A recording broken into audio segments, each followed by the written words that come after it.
Olá pessoal, tudo bom com vocês? Então, a gente vai iniciar nessa nossa primeira videoaula, aliás, nosso primeiro módulo, né? Da disciplina de lógica de programação aí para a gente resolver, né, esses exercícios que eu passei para vocês na última aula. Então, a gente vai começar agora aqui, né, lendo a primeira questão. Essa primeira questãozinha aqui é bem básica. Tá? Ele pede o seguinte, ó, desenvolva um fluxograma, né, de como acontece um sorteio, né?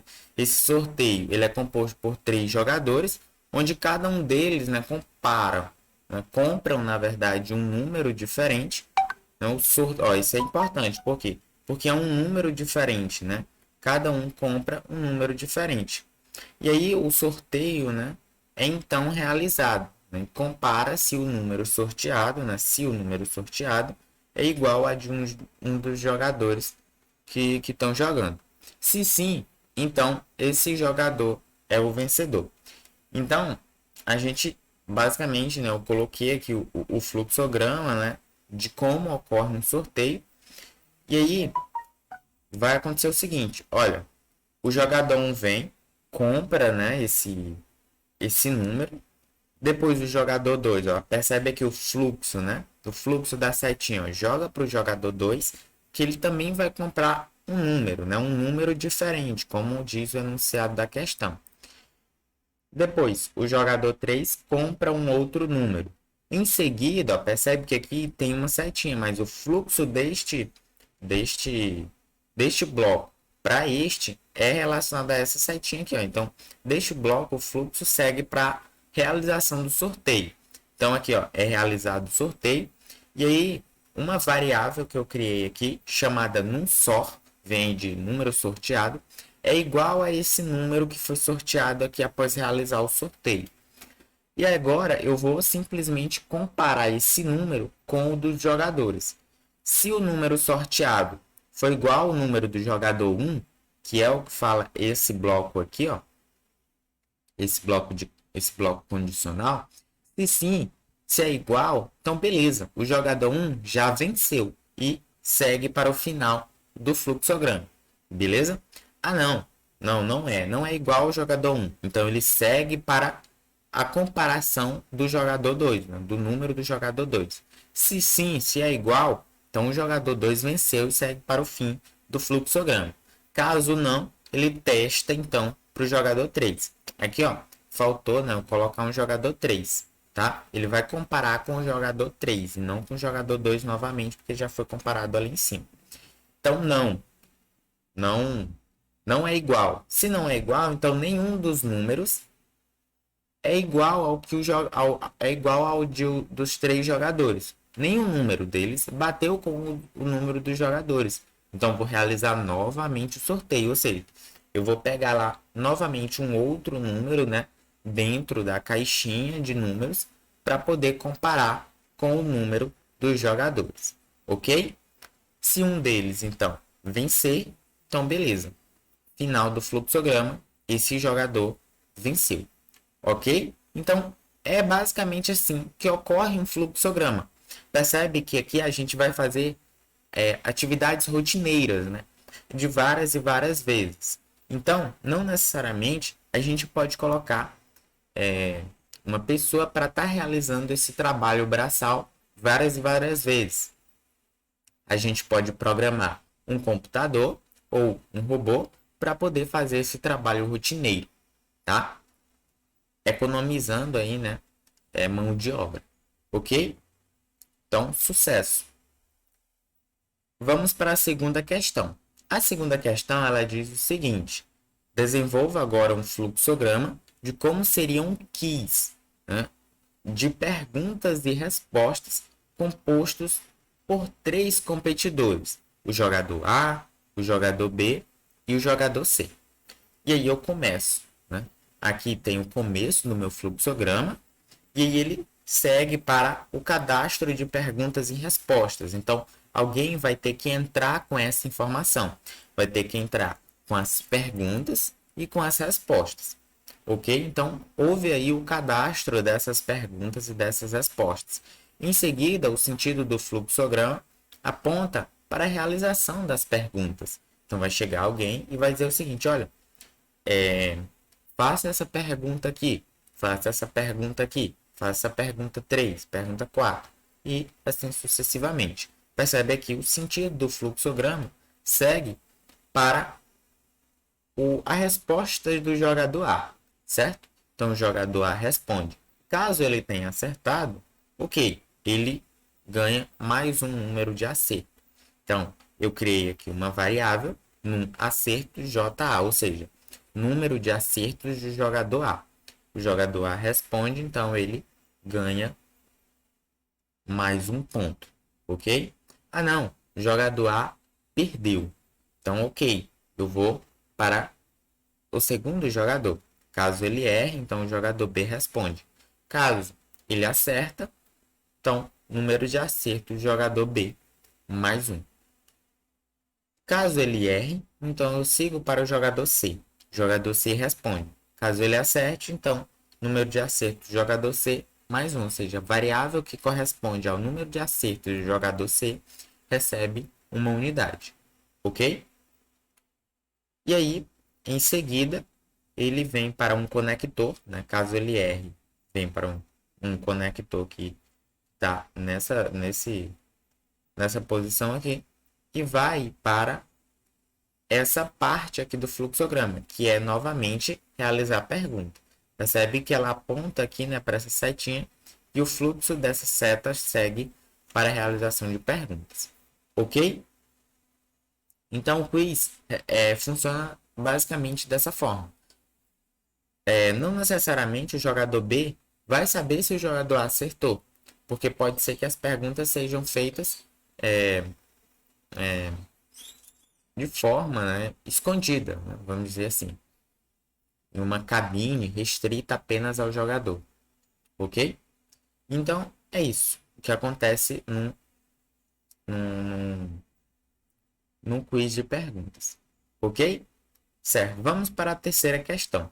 A terceira questão ela diz o seguinte, olha só.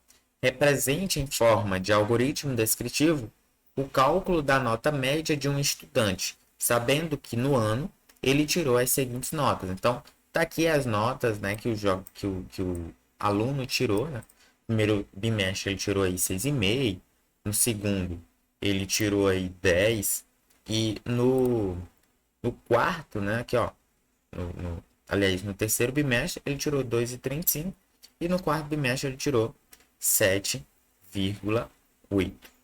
Beleza? Então, ok. Basicamente é aquela velha, né, nota média que é dado aos alunos no ensino médio, ensino fundamental. E geralmente também em algumas universidades eles também adotam essa metodologia. Ok? E aí o que ele quer que ele faça? Mostre ao final se ele foi ou não aprovado, né? A média mínima para a aprovação, ele dá essa informação, em que a média mínima tem que ser 7. Ok, então basicamente o professor vai ter que chegar e dizer assim, olha, vai ter que inserir a nota do primeiro bimestre, do segundo bimestre, do terceiro e do quarto. Ok, então o computador ele vai ter que pedir isso ao professor. Então, ok, se eu vou pedir isso, eu vou dizer o seguinte, olha, insira a nota do primeiro bimestre. O professor vai lá e insere a nota do primeiro, nesse caso, 6,5. Ele vai lá e insere a segunda nota, né, do segundo bimestre, referente ao segundo bimestre. Ele vai lá e insere. Assim sucessivamente, ele vai ter que fazer com o terceiro e o quarto bimestre, ok? Joia. Agora, ele vai ter que calcular a média, né? O nosso programinha ele tem que calcular a média. A média, basicamente, dessas notas é somar todas elas e dividir pela quantidade de notas. Nesse caso, são 4 notas. Então, vou somar tudo e dividir por 4. E então, eu tenho a média desse aluno. Ok? Se a média... Não, então, o nosso programinha ele vai ter que fazer essa condição. Vai ter que fazer esse teste. Se a média do aluno for maior ou igual a 7, então o aluno foi aprovado. Caso contrário, se não, o aluno foi reprovado. E aí está aí o fim desse algoritmo descritivo. Ok? Basicamente é isso. Para te saber se tu passou ou não, né, numa certa disciplina. Tu soma as notas dos quatro bimestres, soma tudo e divide por 4, ok? Tu tem então a tua média. Se for maior ou igual a 7, tu foi aprovado. Caso for menor do que isso, então tu foi reprovado, ok? E na quarta questão? A quarta questão, olha que maravilha. Ele diz o seguinte: descreva com suas palavras ou desenhe, né, como ocorre a leitura do código-fonte pela máquina. A máquina que eu me refiro é o computador, o notebook, um celular, entendeu? Até ela retornar uma ação. Ok, vamos então, né, ver como isso ocorre. Que inclusive eu expliquei, né, naquela aula presencial. Olha só, após escrever todo o código-fonte, né, aquele arquivozinho que a gente escreve com os códigos que a gente consegue entender, e por isso o nome é linguagem de alto nível, né? Então a gente escreve esse código-fonte usando uma linguagem de alto nível, e aí esse arquivozinho ele passa por um interpretador, um compilador ou um tradutor. Vai depender da linguagem que você esteja utilizando. Para ser, né, e em seguida, né, ele passa por essas ferramentas, né, para ser transformado em um arquivo cuja linguagem o computador consegue entender e poder retornar uma ação. Essa linguagem, né, que é convertida pelo compilador, pelo interpretador ou pelo tradutor, é chamada de linguagem de baixo nível, ok? E aí o computador, né, consegue entender isso facilmente e te retornar uma ação, ok? Agora vamos para a quinta questão, olha só. Segundo a sua lógica, né, de programação, informe o tipo de dado, caractere, inteiro, real, lógico, né? Foram os tipos de dado que eu explanei naquela aula presencial, que inclusive são esses que vocês vão utilizar em basicamente 90% das outras programações. Esses são os tipos básicos de dados. E aí, cada variável abaixo, né, deve assumir esse tipo de dado. Então, vamos informar qual é o tipo. A primeira variável aqui é a variável nome. Ela tranquilamente pode receber um tipo de dado caractere. Aliás, ela só vai receber letras, né? Então, é ideal que ela receba um tipo de dado caractere, ok? O número pode ser real, né? Podia ser inteiro, podia, mas aí eu estaria limitando. O número, ele também pode ser um valor real, né? Também pode ser 6,35. Não deixa de ser um número. A variável animal, é lógico aí que parece que ele vai receber o nome, né, de um animal. Então, ele vai receber um tipo de dado do tipo caractere, ok? Então, essa variável é legal que a gente define ela como do tipo caractere.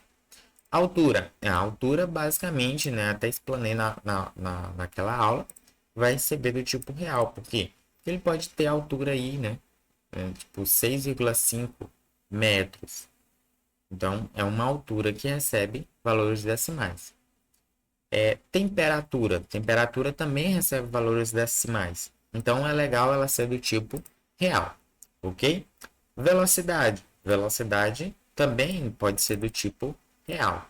Stopped. Essa daqui pega um pouquinho, né? Stopped, como assim? Para a gente seria parado, né? Então, um objeto ele pode estar parado ou não. Então, basicamente, ele vai ter que receber somente dois valores, verdadeiro ou falso. Portanto, é ideal que a gente defina ele como do tipo lógico, ok? Então, stopped, ele está stopped ou não, ok? Então, o estado do botão. O estado do botão, por exemplo, ele está pressionado ou ele não está pressionado? Então, isso aí é legal a gente definir ele como do tipo lógico, já que ele só vai receber dois valores, verdadeiro ou falso. Falso para caso ele esteja pressionado, verdadeiro para caso ele não esteja pressionado. Ou o contrário, também vai depender né, do seu código. A senha. Senha é um tipo caractere. Mesmo que seja senha só número, ele não vai receber, por exemplo, um valor 1450. Não é uma senha, apesar de ser um valor numérico.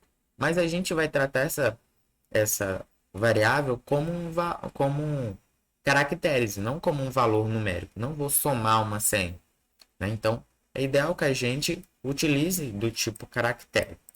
Idade é legal, né? A gente utilizar aí do tipo inteiro, né? Seria legal a gente usar do tipo inteiro, já que eu não tenho 5 anos e meio de idade, ok? Então, pessoal, é isso. Basicamente, as nossas questões, os nossos exercícios foram esses nesse momento. Basicamente, para vocês fixarem ele. E é bem legal, ok? Até mais, pessoal. A gente fica, né, com outros exercícios, outras aulas, para a gente explanar essa disciplina depois. Tchau, tchau.